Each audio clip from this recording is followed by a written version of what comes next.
വത്തഖദല്ലാഹു ഇബ്രാഹീമ ഖലീല. ഇബ്രാഹിം അലൈഹി സ്വലാത്തു വസ്സലാമെ അള്ളാഹു ഏറ്റവും അടുത്ത കൂട്ടുകാരനായി സ്വീകരിച്ചു എന്ന്.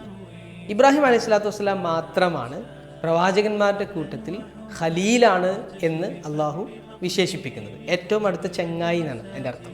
അപ്പോൾ ഒരാൾ എഴുതി വെച്ചേ കണ്ടു, ഇബ്രാഹിം നബി മാത്രമാണ് പ്രവാചകന്മാരുടെ കൂട്ടത്തിൽ അള്ളാഹുവിനോട് ആർഗ്യൂ ചെയ്തിട്ടുള്ളത്. അതായത് ഏതാണ് സംഭവം? ഖാല ഇബ്രാഹിമു റബ്ബി അരിനി കൈഫ തുഹ്യിൽ മൗത. ഇബ്രാഹിം നബി പറയാണ്, പടച്ചോനെ മരിപ്പിച്ചതിന് ശേഷം പിന്നെ എങ്ങനെയാണ്, മരണപ്പെട്ടതിന് ശേഷം പിന്നെ എങ്ങനെയാണ് നീ ജീവിപ്പിക്കുന്നത് എന്ന്. അപ്പോൾ ഇത് ചോദിക്കാനുള്ള ആ ഒരു ഇൻറ്റിമസി ഉണ്ടല്ലോ, നമ്മൾ ഏറ്റവും അടുത്ത സുഹൃത്തുക്കളോട് മാത്രമേ ശരിക്ക് ഇത്തരം ചോദ്യങ്ങൾ ചോദിക്കുള്ളൂ. പേടി മാത്രമല്ല, അള്ളാഹുവിനോടുള്ള ബന്ധത്തിൽ പേടിയുണ്ട്, അതോടൊപ്പം അടുപ്പമുണ്ട്. ആ അടുപ്പം ഇബ്രാഹിം നബി അലൈഹി സ്വലാത്തു വസ്സലാമയ്ക്ക് ഉണ്ടായിരുന്നു എന്നുള്ളതാണ്.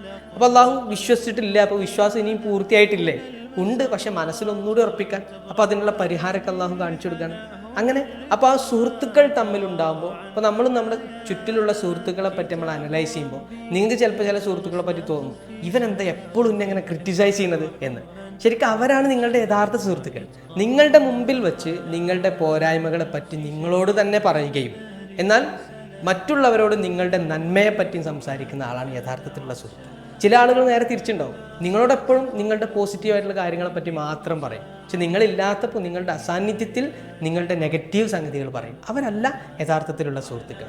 എനിക്കിവിടെ ഖത്തറിൽ എൻ്റെ ഏറ്റവും നല്ലൊരു സുഹൃത്താണ് നമ്മളെ ഷുക്കൂർക്ക. അപ്പോൾ ഷുക്കൂർക്ക് ഞാൻ എന്തെങ്കിലും ഒരു സംഭവം, പുതിയ പ്രൊജക്റ്റോ എന്തെങ്കിലും പ്ലാനൊക്കെ പറയുമ്പോൾ അതിനെതിരെ ഇങ്ങനെ പല സംഗതികളും, അതിലുണ്ടാകുന്ന സംശയങ്ങൾ, ചാലഞ്ചസ് ഇങ്ങനെ മുന്നോട്ട് വെക്കും. അപ്പോൾ ഞാൻ അങ്ങനെ വിചാരിക്കും, ഇതെന്താ, ഇത് നെഗറ്റീവ് അടിക്കണം?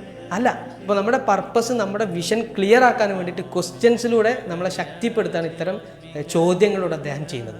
അപ്പോൾ ഇങ്ങനെ നല്ല സുഹൃത്തുക്കളെ പറ്റി നമ്മൾ മനസ്സിലാക്കേണ്ടത് എപ്പോഴും നമ്മളങ്ങനെ സോപ്പിട്ട് നിൽക്കുന്നവരെന്നല്ല, മറിച്ച് നമ്മോട് ക്രിറ്റിസൈസ് ചെയ്ത് ചോദ്യങ്ങൾ ചോദിച്ച് ആർഗ്യൂ ചെയ്ത് നമ്മളെ സ്ട്രെങ്തൻ ചെയ്യുന്നവരാണ് യഥാർത്ഥത്തിലുള്ള സുഹൃത്തുക്കൾ.